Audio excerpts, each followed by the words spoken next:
Hi, and welcome to Shattered Conscience. Today's story comes from Reddit user Mr. Outlaw and is titled Campfire Stories. I was a camp counselor over the summer. 3 days into the camp, we took the kids on a nighttime hiking trip into a nearby forested hill. There were 5 of us counselors and 15 kids, all around 12 to 14 years old. We'd only hiked for about an hour before coming across a clearing and setting up the fire. While it had gotten dark, the forest wasn't exactly daunting. Safe to say, it was looking to be a pretty uneventful night. I should note that at one point during the hike, one of our counsellors, Mike, went to go take a piss in the trees, coming back about 2 minutes later. The only peculiar thing about this occurrence was that he went relatively deep into the woods, probably further than he really needed to. He probably just wanted to make sure that he was absolutely out of sight beforehand. This will be important. As we started cooking up some s'mores, the counsellors and campers began telling spooky stories. None of them really stood out, that was, until Mike began telling his. "Alright, I've got a good one," he said. "So, a group of counsellors and campers go hiking one night at a summer camp." I rolled my eyes. He was going for that angle, but the kids seemed invested in it, so I just silently listened on. "They go up a small hill," Mike continued, "and then they sit down at a clearing and begin telling campfire stories. Everything seemed normal until one story was interrupted by a sound in the woods." He paused for a second, and right on cue, there was a rustle in some nearby trees. Okay, I thought. That was slightly clever. The kids seemed extremely tense by this, but some of the other counsellors were smiling, so I assumed they were in on it. So one of the counsellors gets up to go check it out. He then gestured to one of the female counsellors, Amy. For a second, Amy looked confused, but Mike just gestured again. Eventually she took the hint and got up, going towards where the sound occurred. She came back moments later, only to report that there was nothing. She still seemed confused, which caused me to question if she was really in on it or not. Mike went on. "When the counsellor came back, she said there was nothing there, but she was wrong." Mike smiled. "Although it was a weird one. Something subtly frightening about it. I could sense some genuine fear creeping up on some of the kids' faces as well." "There was a tension in the air," Mike went on. "Everybody could feel it, but nobody could describe it." I'm not sure if it was just a mental thing, but my skin prickled when he said this. The air around us did indeed feel like it had changed, in some inexplicable way. Everybody else looked like they were experiencing something similar, all wrought with faces of discomfort. "Another sound came from the woods," he said. "This time, it was laughter, as unnatural as laughter could get. I nearly had a heart attack when it came from right behind me." Everybody sat still, all too afraid to look, and then they realized something. One of the kids was missing. That was the last straw for Andy, another counsellor, who stood up. "Mike, what the hell is this?" Mike didn't respond. Andy scanned the kids and went white. "Somebody count him." We did as he asked, counting 14 kids in total. 14. "Oh shit," Andy said. "What happened?" "I don't know." Claire, another counsellor, spoke up. "I swear we were keeping an eye on them the entire time." Andy turned to look at Mike. "What the fuck is going on, Mike?" Mike smiled, before continuing his story. During the chaos, they heard footsteps coming from everywhere.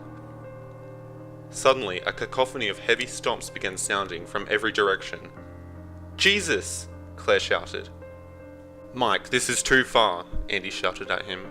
The kids had begun huddling together, fear plastered across their faces. Mike's face suddenly became serious. One of the kids was suddenly dragged into the woods, and Andy went to go chase after them. We heard a scream, and I turned around just in time to see one of the campers disappearing into the forest. I couldn't make out who or what had done it, though. "Fuck!" Andy yelled out, before going after him. Mike let out a cold laugh. But Andy wouldn't get so lucky. Before I could do anything, Amy went after Andy as well. They were dating, leaving Claire and I alone with Mike. I got up, storming over to him and punching him square in the jaw. For some reason, I thought that if I could get him to stop talking, all the shit that was going on would stop as well. Now, I'd say that I'm a pretty strong guy, and I'd put just about everything I had into that punch. but Mike barely reacted to it, even though the strike stung my own hand like hell. Mike glanced up at me, his face still stuck in that obscure grin. The last two counselors. I turned the other way before he finished the sentence, rounding up the remaining campers and telling them to make a beeline out of there. Claire followed suit, and we began booking it out of the forest. We couldn't hear Mike, or whatever, following us, so I let myself breathe a bit. Still, I knew that this was going to be hard to explain once we got back. At some point, we saw a figure wandering out of the woods. I stopped in my tracks, not really knowing what to do. The figure groaned as it meandered its way into the moonlight. It was Mike? The actual Mike, I guess. His clothes were torn and his head was bleeding. His chest was also exposed with what looked like some strange symbol carved into it. I don't remember exactly what it looked like. He looked up at us before asking, "What happened?" in a shaky voice. Before I could respond, he passed out. I began running over to him, but stopped when I heard Claire scream. I turned around to see another camper being dragged into the woods. "Fuck it," I muttered to myself, before yelling at the rest of them to keep going. We left Mike, before bolting it the hell out of there. There was some more commotion behind us as we ran, with kids being dragged into the surrounding woods left and right. It couldn't have been helped. At a point, I could hear faint cackling coming from somewhere indistinct, but I knew who it was coming from. When we finally made it down the hill, my lungs were about to collapse. I looked back, seeing that there was only one remaining camper, plus Claire left. Both exhausted and having the blood drain from our faces, we simply stared at each other, and then the kid began smiling. "The counselors had escaped, but that wasn't the end of their story," he said, in the same tone of voice that the fake Mike had been using. Upon hearing that, I lost it, and began running, against my body's pleas to rest. I heard Claire once again screaming from behind me, but again, it couldn't be helped. When I got back to the main camp, I entered my cabin to see if my supervisor was there. He wasn't. I was about to go looking for him, but I was so tired that I had to rest first. I made my way over to the bed and plopped down, planning on simply staying there for a few minutes. But when I woke up, there was sunlight bleeding in through the curtains. Somebody was shaking me awake. It was Blake, my supervisor. "Come on man, get up. Time for breakfast. Go shower first though. Jeez." "Wait," I said to him. "I have to tell you something." "Tell me after you shower," he said before leaving. I got up and chased him into the dining hall. What I saw there made me freeze. All the counselors and campers that had been on the hike, they were all there.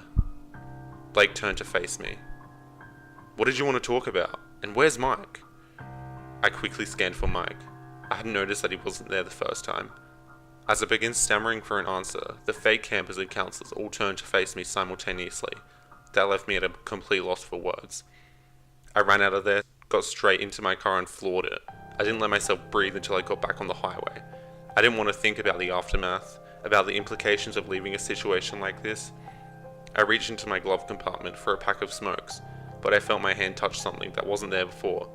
It was a tape recorder. I pulled it out and, against my better judgment, pressed play.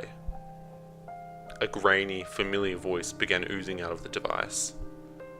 The last counselor thought that he'd gotten away, but little did he know, our paths would soon cross again.